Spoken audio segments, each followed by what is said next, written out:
본문의 내용을 정확히 이해하기 위해서는 본문이 가지고 있는 특징이 무엇인가를 자세히 살펴볼 필요가 있습니다. 그 특징들을 잘 알아야 본문의 내용을 쉽게 알 수 있기 때문입니다. 본문의 특징을 살펴보면 이 말씀이 예수님께서 직접 우리에게 선포하신 말씀이라는 것입니다. 예수님께서 직접 하신 말씀이냐 그렇지 않느냐라고 하는 것은 그 말씀이 가지고 있는 권위가 얼마나 큰가를 결정하게 됩니다. 말씀을 읽고 듣고 쓰고 하면서 우리가 반드시 기억해야 될 것은 그 말씀을 통해서 내게 어떤 말씀을 전해주고 계시는가, 주님께서 친히 내게 행하시고 계시는 그 음성을 들을 수 있어야 한다는 것입니다. 이를 전문적으로 입시시마 복수라고 말합니다. 입시시마라고 하는 것은 그 자신의라는 뜻이고, 복수는 목소리, 소리를 뜻하는 말입니다. 예수님께서 친히 하신 말씀, 그 말씀을 우리가 들어야 그 말씀을 통해서 우리가 하늘의 권능을 힘입게 되고 주님의 뜻을 깨닫게 되고 더 나아가 하나님의 뜻을 분별하며 살아갈 수 있게 되는 것입니다. 주님의 말씀은 생명의 말씀이자 진리의 말씀이기 때문에 우리가 성경을 읽으면서 반드시 기억해야 할 것은 이 말씀 속에서 주님이 내게 어떤 목소리를 들려주고 계시는가. 이 말씀은 우리에게 기도의 중요성을 가르쳐 주시기 위해서 비유라고 하는 형식을 통해 우리에게 말씀하신 본문입니다. 따라서 주님께서 친히 우리에게 주신 말씀이기에 이 말씀 한마디 한마디 우리에게 주시는 말씀으로 받아들일 수 있어야 하고, 이 말씀을 받고 그대로 실행해 나가는 이러한 삶이 있어야 한다는 것입니다. 본문의 두 번째 특징은 비유의 목적이 분명히 명시되어 있다는 것입니다. 주님은 이 비유의 말씀을 우리에게 선포하시면서 내가 이 비유를 너희들에게 선포하는 목적이 있다.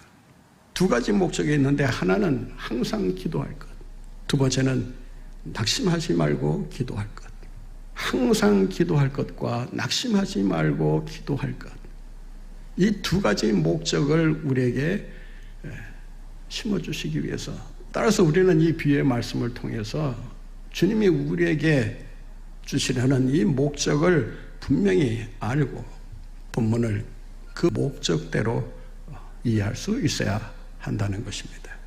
우리말 본문은 할 것을 비유로 말씀하셨다라고 되어 있는데, 본문을 보게 되면 것이라고 하는 의미보다는 하라고 하는 명령의 의미가 더 강하게 내포되어 있다라고 하는 것입니다.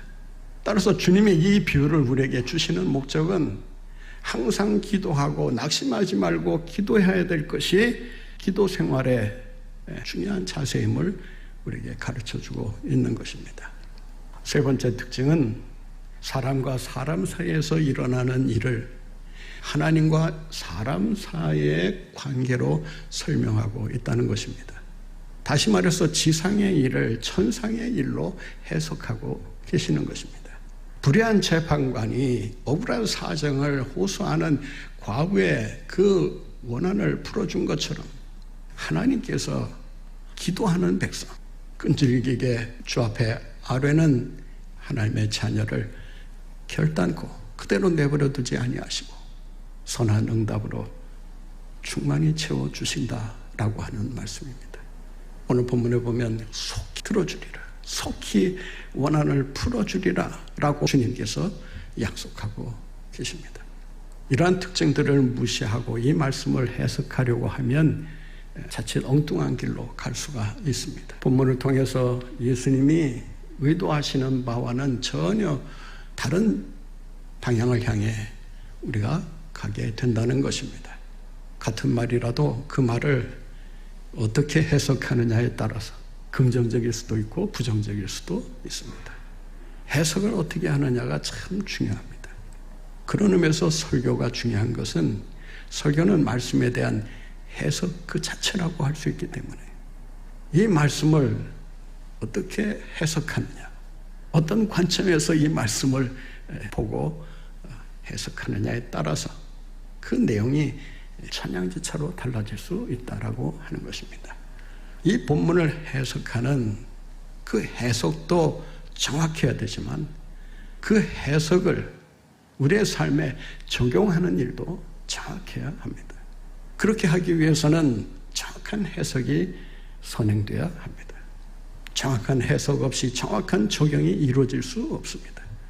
해석을 잘못하게 되면 그 잘못된 해석을 적용해야 되기 때문에 잘못된 적용이 생길 수밖에 없고, 그로 인해서 우리의 삶 전체가 잘못된 그런 선택을 하며 살아갈 수밖에 없게 되는 것입니다. 이 본문을 우리가 잘못 해석하는 경우가 종종 있습니다. 잘못된 해석이라기보다는 이 본문이 의하는 바와는 다른 면에서 강조점을 찾는 것입니다. 번째 오류는 이 기도에 대한 비유의 말씀을 끈질기게 기도해야 된다는 식으로 해석하는 것입니다. 불의한 재판장에게 자기의 원한을 해결받기 위해서 끈질기게 찾아가는 이 억울한 사정을 안고 있는 과부처럼 우리도 기도를 할 때 끈질기게 해야 된다. 끈질긴 기도. 우리가 기도할 때 얼마큼 끈질기게 기도를 하고 있는가, 얼마나 열심을 다해 우리의 소원을 아뢰고 있는가, 얼마나 열정적으로 매달리면서 간구하고 있는가. 끈질기게 기도하는 제목이라면 그 기도 제목은 매우 여러분의 삶에 있어서 중요할 것입니다.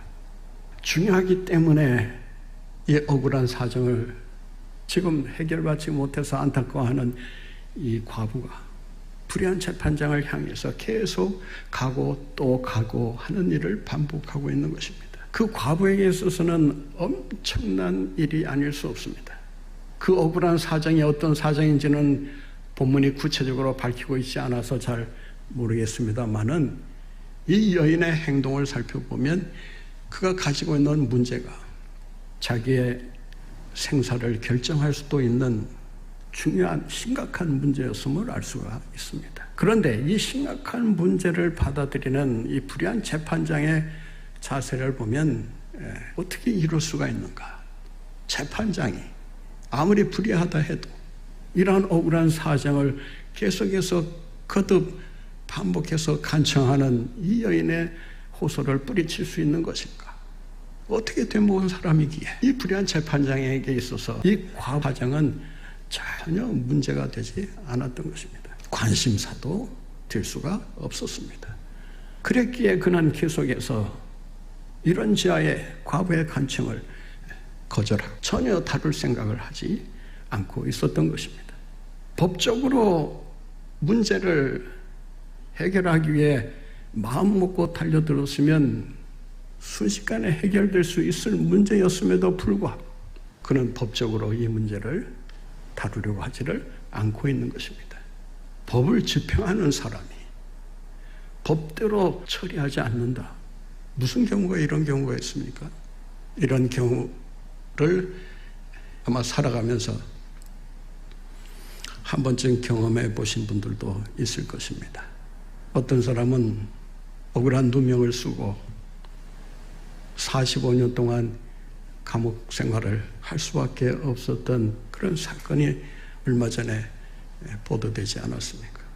법을 집행하는 사람이 그 법을 제대로 집행하지 않음으로 인해서 억울한 일들이 계속 발생하고 그 억울한 일이 가슴에 한으로 남아서 그 사람의 일생을 망치고 있는 것을 볼 수 있습니다. 이러한 사회가 어찌 건강한 사회라고 말할 수 있겠습니까?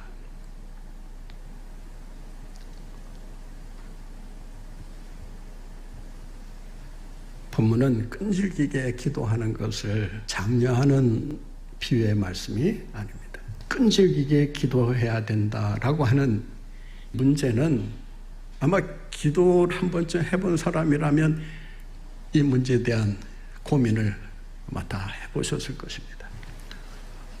끈질긴 기도는 기독교에만 있는 게 아닙니다. 무속신앙에도, 미신신앙에도, 심지어 불교나 유교신앙에도 끈질긴 간청이라고 하는 것이 자리 잡고 있습니다. 그래서 우리가 하는 말이 뭡니까? 지성이면 감천이다 라고 말합니다. 사람이 최선을 다해서 뭔가를 소원하고 바라고 기도하면 하늘이 감동을 해서 그 사람의 문제를 해결해 준다. 기도가 지성이면 감천이라는 이러한 논리로 해석될 수 있다면 그 기도는 기도가 아니라 자기의 넋두리나 자기의 이익을 추구하기 위한 그냥 하소연에 불과하다는 것입니다. 우리가 드리는 기도와 세상 사람들이 지성이면 감천이라고 해서 치성을 드리는 행위와는 전혀 다르다고 하는 사실을 알아야 합니다. 교회에 들어온 그 잘못된 이런 행태들이 있습니다. 백일기도, 천일기도, 작정기도, 세일의 기도, 무슨 40일 금식기도.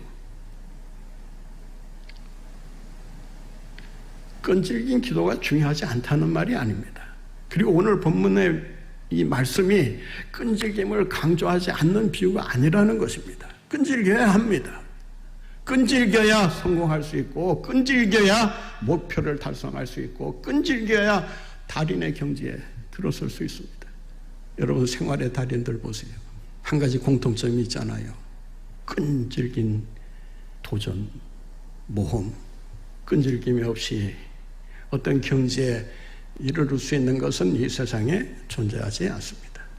기도도 역시 마찬가지입니다.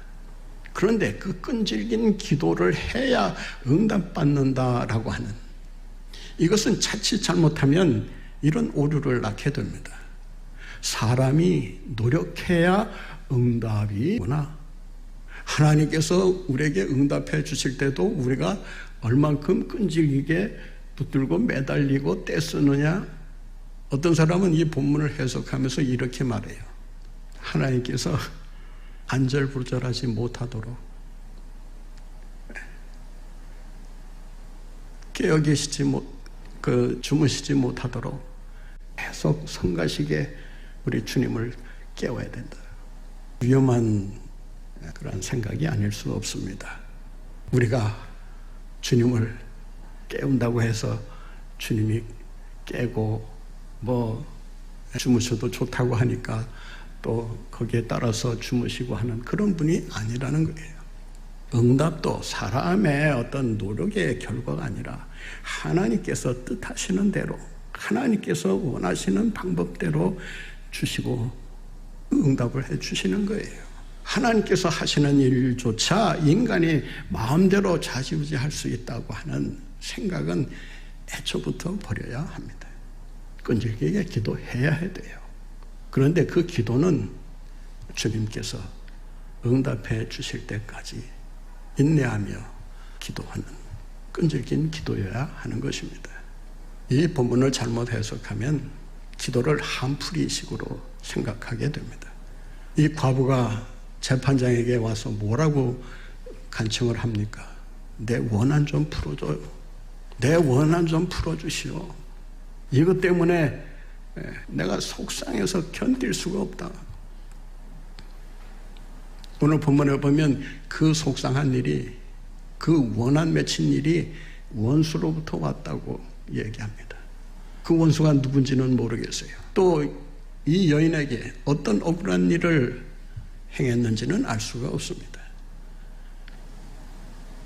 그러나 그 문제는 누가 해결할 수 있느냐? 불의한 재판장만이 할 수 있기 때문에, 불의하다는 것을 알면서도 또 불의한 대접을 받으면서도 표면 자존심 다 내어놓고 자에게 매달리고 있는 것입니다.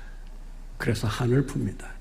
이 말씀대로 우리가 기도에 적용해 보면, 기도도 한풀이 하는 거와 다르냐? 기도는 불의하는 거하고는 전혀 문제라는 것을 알아야 합니다.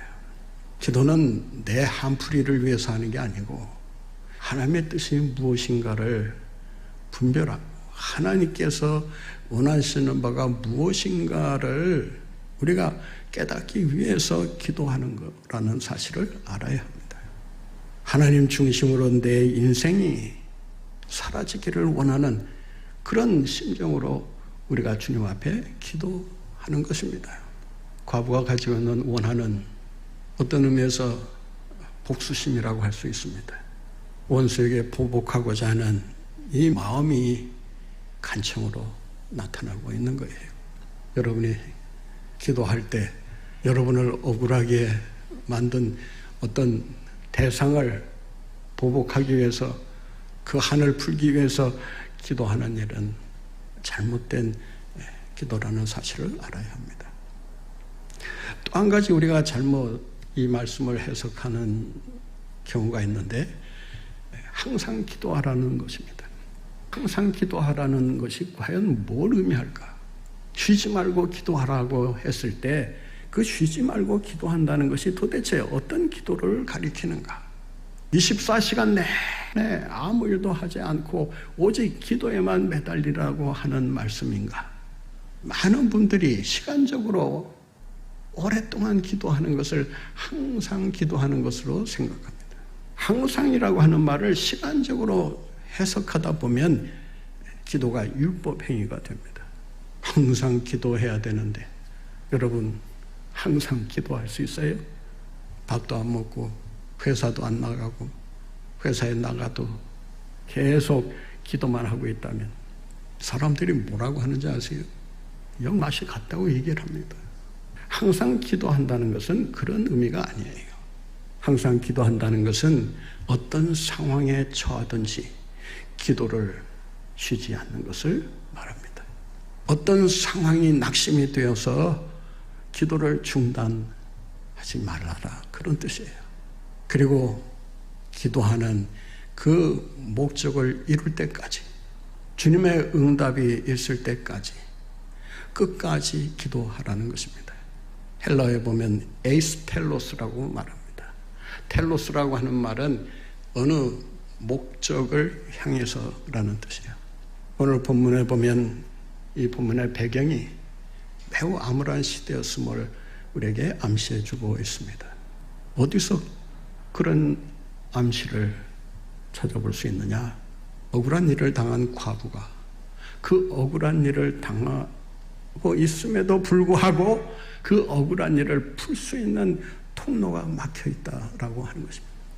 그 사회가 건강한 사회냐 그렇지 않은 사회냐라고 하는 것은 그 사회가 사회적인 약자와 소외된 사람들을 향해서 얼마만큼 그들의 억울한 사정을 헤아리고 풀어주기에 힘쓰고 있는가. 이 여인은 법적으로도 행정적으로도 경제적으로도 그 억울한 사정을 결코 해결받을 수 없는 그런 궁지에 몰려 있는 것입니다. 이러한 억울한 일을 만나는 사람들이 많은 사회가 건강한 사회일 리가 없습니다. 이 여인에게 그 문제를 해결할 수 있는 유일한 길이 있는데 그 길은 법을 통해서 해결하는 길입니다. 그런데 그 법을 통해서 해결해야 되는 그 길마저 막혀 있는 것입니다. 왜냐하면 그 법을 집행하는 사람이 그 법을 악용해서 이 과부의 간청을 이런지하에 거절하고 있는 것입니다. 본문은 이 재판관이 어떤 재판관인가를 이렇게 설명해 주고 있습니다. 본문 말씀을 한번 같이 보겠습니다. 2절 말씀입니다. 이르시되 어떤 도시에 하나님을 두려워하지 않고 사람을 무시하는 한 재판장이 있는데 하나님을 두려워하지 않는다. 하나님의 뜻을 무시해버린다는 것입니다. 하나님의 심판을 개의치 않는다는 것입니다. 하나님의 존재를 인정하지 않는다라고 하는 것입니다. 한마디로 말해서 무신론적인 사람입니다. 이 세상에서 가장 무서운 사람은 어떤 사람이냐? 하나님이 없다라고 하는 사람입니다. 하나님이 없다라고 하는 사람은 얼마든지 자기가 하나님이 되어 자기의 삶을 이끌어가기 때문에 그 사람은 무슨 일이든 할 수 있는 아주 무섭고 불의한 사람이 될 수밖에 없습니다. 지난 100년 이 지구상에 공산주의가 여전히 지금도 위세를 떨치고 있지만 공산주의가 지배하던 시절 얼마나 억울한 일이, 얼마나 무차비한 학살이, 희생이 벌어졌는가. 멀리 갈 것도 없이 우리나라만 하더라도 70여 년 전에 공산주의에 의해서 산하를 피로 물들이지 않았습니까? 여전히 북한 사회의 실상을 보게 되면 법이 존재하지 않는 나라입니다. 인권이 무시당하고 억울한 일을 당했어도 그 억울한 일을 호소할 길 없어서 날마다 눈물로 치새어야 하는 가난한 과부와 같은 모습이라고 말할 수 있을 것입니다. 이러한 시대야말로 암울한 시대입니다. 이 불의한 재판장은 자기 자신이 하나님을 두려워하지 않고 사람을 무시하는 사람이라고 하는 사실을 잘 알고 있습니다. 그래서 더 악한 사람입니다. 그래서 더 불의한 사람입니다. 그래서 더 잔인무도한 사람입니다. 그래서 더 무서운 사람이 아닐 수 없습니다. 부말선 4절을 한번 보겠습니다. 그가 얼마 동안 듣지 아니하다가 후에 속으로 생각하되 이 말이 뭐냐면은 자기 안에서 계속해서 번민해왔다, 고민해왔다, 그런 뜻이에요.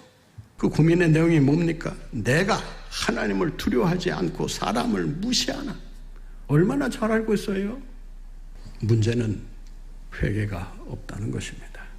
자기가 얼마나 불의한 존재인가를 알고 있지만 그 문제를 놓고 심각하게 고민하고 그 문제를 해결하기 위해서 하나님 앞에 회개하는 마음으로 나아가고 있지 않다는 것입니다. 계속해서 그는 하나님을 무서워하지 않고 사람을 무시하는 일을 반복해서 거듭하고 있을 뿐입니다. 고집도 이런 고집은 망할 수밖에 없는 고집입니다. 나라가 망하는 3가지 길이 있습니다. 첫째는 교육이 망하는 것입니다. 교육이 다음 세대에 대한 그 미래의 꿈과 희망을 심어주지 않으면 그 나라는 희망이 없습니다. 종교가 그 시대를 사는 사람들에게 올바른 방향을 제시하고 인도하지 않는다면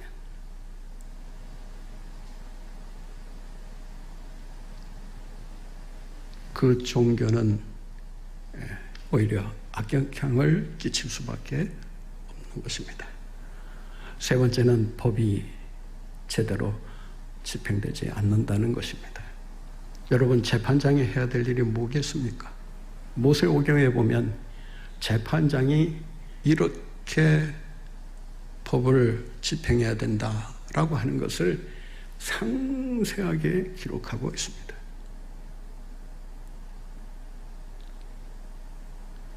사법고시 하는 사람들이, 이 제대로 공부하는 사람들은 성경부터 사실은 봅니다. 최초의 법이 성경에 기록되어 있다는 것입니다. 재판장이 해야 될 일이 뭐겠어요? 법을 공의롭게 집행하는 거 아니겠습니까? 억울한 사정을 호소하는 사람들의 그 억울한 사정을 법리적으로 판단해서 그 억울한 일이 없도록 그 결과를 제시해 줘야 되는 거 아니겠습니까? 그 사람이 계속 미적거리면서 직무유기를 합니다. 직무유기를 하는 정도가 아니라 그 법을 이용해서 사람을 무시하고 차별합니다. 법이 망하면 그 나라는 저절로 망할 수밖에 없습니다. 오늘날 20대 젊은이들이, 또 나이 많으신 어르신들이, 40, 50대 중장년들이, 또 자영업자들이 자신들의 억울함을 호소하면서 나라 전체가 아우성으로 가득 차 있지 않습니까? 그 억울한 호소를 누가 듣고 있는 것입니까? 이러한 억울한 일을 당한 사람들이 많아지는 사회는 암울한 사회일 수밖에 없습니다. 어떤 사람은 이 본문을 당시 시대 상황에 맞춰서 해석을 합니다. 불의한 재판관은 이스라엘을 식민지화해버린 그 지배자 계층을 불의한 재판관을 대표로 이렇게 해석을 하고 있습니다. 억울한 일을 당한 과부는 그 식민지 하에서 피지배자가 되어 지배자의 통치와 그 말도 안 되는 학대와 수모를 감당하면서 오로지 할 수 있는 일이라고는 불의한 재판장에게 가서 원한을 풀어달라고 하는 이런 가련한 몸짓밖에 할 수 없는 당시의 피지배자들을 이 과부가 대표하고 있다고 이야기를 합니다. 어떻든 이 본문의 핵심은 이것입니다. 암울한 시대 속에서 하나님의 백성들이 어떻게 낙심하지 않고 절망하지 않고 계속 기도할 수 있는가? 기도 생활의 승리자가 되기 위해서는 그 암울한 시대 속에서 어떻게 살아야 되는가? 본문의 핵심은 분명합니다. 암울한 시대 속에서 기도로 승리할 수 있는 길은 다른 데 있는 것이 아니라 우리의 기도를 응답해 주시는, 속히 지체 없이 응답해 주시는, 응답해 주실 때 풍성한 은혜로 채워주시는 하나님 앞에 나아가라고 하는 것입니다. 기도는 하나님을 찾는 행위라고 할 수 있습니다. 여러분, 왜 기도합니까? 억울한 일이 되었든 원한 맺힌 일이 되었든 여러분 스스로 할 수 없는 그런 난관에 부딪힐 때가 많기 때문에, 우리의 인생이 그렇게 순탄하지 않기 때문에, 낙심된 일이 수시로 벌어지는 이 세상 속에서, 암울한 시대 속에서 우리가 살아남을 수 있는 길, 살아남을 때 승리할 수 있는 길은 뭐냐? 바로 기도하는 일이다 라고 하는 것입니다. 가난한 과부가 승리할 수 있었던 비결이 무엇입니까? 억울한 일을 해결해 줄 수 있는 그 사람을 찾았기 때문입니다. 거절을 당하고 계속 무시를 당해도 그는 자기 체면 내려놓고 자존심 다 던져버리고 그 수모를 참아가면서 그 억울한 일을 불의한 재판장에 가서 하고 있는 것입니다. 여러분, 의로운 사람이 불의한 사람에게 가서 통사정을 한다. 얼마나 기분 나쁜 일입니까? 여러분, 그거 할 수 있어요? 근데 문제 해결 받으려면 그렇게 해라도 해야 돼요. 그게 지혜예요.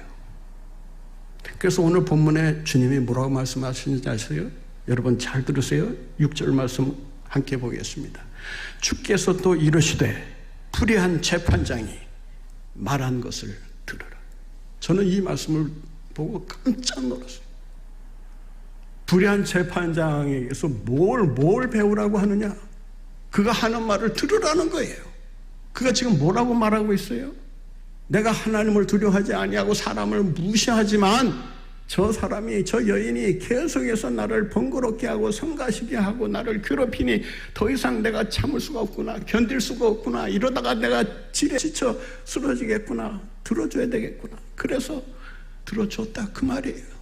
그 말을 들으라는 거예요. 과정이 어쨌든 여러분, 그 여인은 결과를 확실히 얻었던 거예요. 많은 기독교인들이 이 세상에서 때때로 실패하는 이유가 있어요. 불의한 세상과 어떻게 타협하느냐, 불의한 사장과 불의한 상사와 불의한 권력자들과 어떻게 내가 상대하고 살아야 되냐. 여러분, 죽을 맛 아니겠습니까? 죽을 맛인데도 불구하고 문제 해결을 받으려면 어디로 가야 된다? 불의한 재판장에게로 가야 된다. 이 과부는 아주 똑똑한 사람입니다. 그 끈질김이 결국 여러분 불의한 재판장을 이긴 것입니다. 굽히고 들어가야 되는 그 아픔은 있지만 결과적으로 자기의 문제를 해결받았다고 하는 점에 있어서 승리는 그 과부의 것이라고 말할 수 있습니다. 여러분, 세상에서 불의한 사람과 마주치기도 싫은데 세상이 불의하다고 계속 도망다니면서 살 수 있는 것입니까? 교회 들어와서 그냥 기도만 하면 되는 것입니까? 여기서 들으라라고 하는 것은 새겨 들어라 그런 뜻입니다.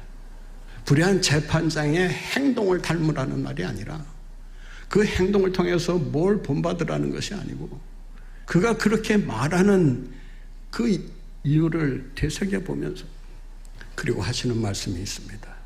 본 말씀 7절입니다. 같이 읽겠습니다.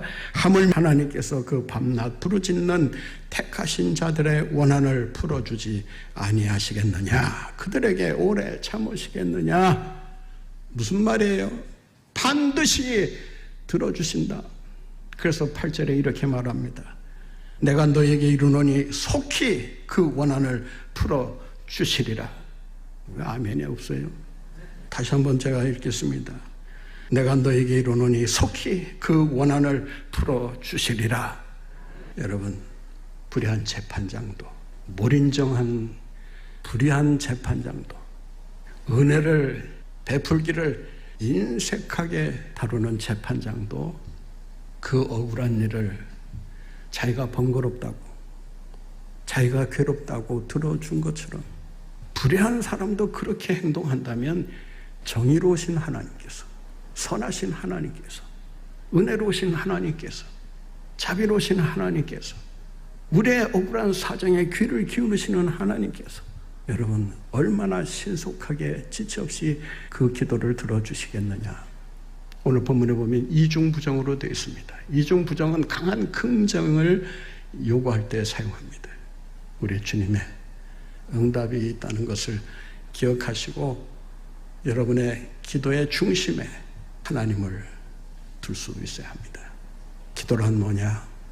캐나다 리디머 대학의 교수로 있는 크레이그 바돌로뮤라고 하는 사람이 쓴 기도의 심장을 드러내기라는 책이 있습니다. 누가복음을 기도라는 주제로 해석한 작지만 아주 중요한 책입니다. 그 책에서 그는 이렇게 말합니다. 기도란 뭐냐? 우리가 살아가는 일상의 삶의 중심에 기도를 두는 것이다. 왜? 하나님이 우리의 삶의 중심이 되셔야 하기 때문이다. 제가 하는 말을 한번 따라해 보실까요? 성공이 보장된다면 어떠한 도전도 마다하지 않을 것이다. 성공이 보장된다면 그 대가가 크더라도 계속 도전하고 또 도전하고 실패를 딛고 다시 또 전진하려 하지 않겠습니까? 합격이 보장되어 있다면 재수가, 삼수가 문제가 되겠습니까? 백수가 문제가 되겠습니까? 한번 따라해 보실까요? 합격이 보장된다면 재수나 삼수나 백수나 문제될 것이 무엇이냐? 여러분, 주님께서 속히 반드시 지체 없이 응답해 주신다는 것을 믿고 확신하면서 이미 응답이 보장되어 있다면 우리가 기도하기를 쉬어서는 안 될 것입니다. 포기해서는 안 될 것입니다. 아무리 낭망되고 아무리 절망스러운 암울한 시대 속에서 우리가 살아가고 있다 할지라도 기도한다면 여러분 반드시 승리의 삶을 살 수 있다는 것을 기억하시고 이 암울한 시대 속에서 기도로 전진해 나가시는 여러분들 모두가 되시기를 바랍니다.